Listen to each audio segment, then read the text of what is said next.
माहौल तो है, मुख्तलिफ पार्टियां हिस्सा तो ले रही है, लेकिन ये नहीं मालूम कि कौन किसके साथ है। महाराष्ट्र में सियासत एक मजाक है, कोई इंतखाबात जीतने के लिए लड़ रहा है, कोई किसी के वोट काटने के लिए लड़ रहा है। कहीं पे एक ही गठबंधन के 2 कैंडिडेट है, तो कहीं पे कोई ये बोल के विड्रॉ होता है कि यहां से मुसलमान नहीं जीतना चाहिए। और असल एंटरटेनमेंट तो रिजल्ट के बाद होगा कि कौन किसको बिकने वाला है, किसकी हुकूमत बनेगी, कौन शपथ लेगा, कोई भरोसा नहीं है। ये सब इख्तिदार के भूखे हैं, सब इख्तिदार के भूखे हैं। और दूसरा इनका मकसद ये है कि यहां से कोई मुसलमान लीडर ना बने, यहां मुसलमानों की लीडरशिप आगे ना बढ़े। और मजलिस इत्तेहादुल मुस्लिमीन का मकसद कोई जाती इख्तिदार नहीं है। अगर ये होता तो वैसे तो हैदराबाद में हमारे पास बहुत इख्तियार है, वहां हमारी बहुत ताकत है, हमारे सदर को अल्लाह ताला ने दौलत, शोहरत, इज्जत, क़यादत हर चीज़ से नवाजा है, लेकिन वो मुल्क के कोने कोने में अगर जाते हैं तो इसीलिए जाते हैं। और अगर मजलिस मुल्क के मुख्तलिफ रियासतों में काम कर रही है तो इसीलिए कर रही है ताकि मुल्क के गरीब, मजलूम, दलित और मुसलमानों को उनका हुकूक मिले, मुल्क भर के मुसलमानों में एक इत्तेहाद पैदा हो।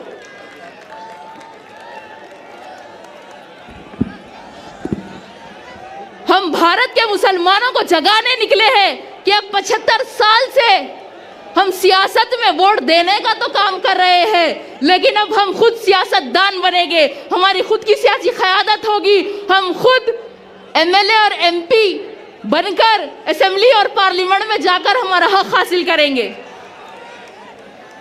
महाराष्ट्र इलेक्शन 2019 में सिर्फ 10 मुसलमान जीतकर असेंबली गए, जबकि महाराष्ट्र में 1 करोड़ 30 लाख मुसलमानों की आबादी है।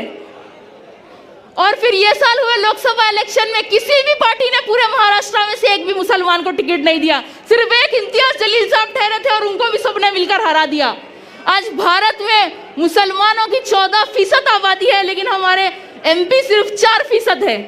और ये आज यही वजह है कि आज मुल्क में मुसलमानों के साथ हख्तलफी होती है, हम पर जुल्म होता है। आज मुल्क में मुसलमानों की जानों की कोई अहमियत नहीं है, हमारे नबी के शान में गुस्ताखी की जाती है।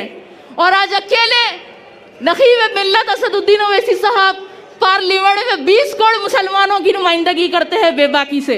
अगर उनके साथ हमारे और 25-30 एमपी हो जाए, 50 एमपी हो जाए, तो क्या किसी की मजाल है कि हमारे खिलाफ कोई कानून लाए, हमारे साथ हख्तलफी करे?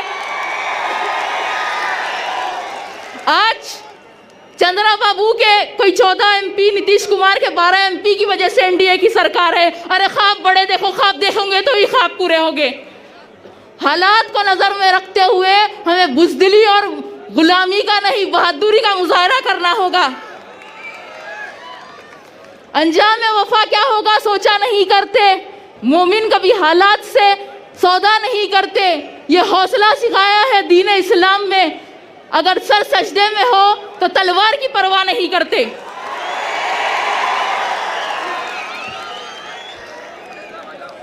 आप लोग तो वो शहर औरंगाबाद से हो जहां हमने हुकूमत की थी।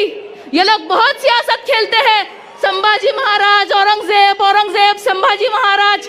अरे तारीख पढ़ लो, इस बंजर शहर खटकी को आबाद किया था मलिक अंबर ने, उस इतिहास को कैसे बदलोगे?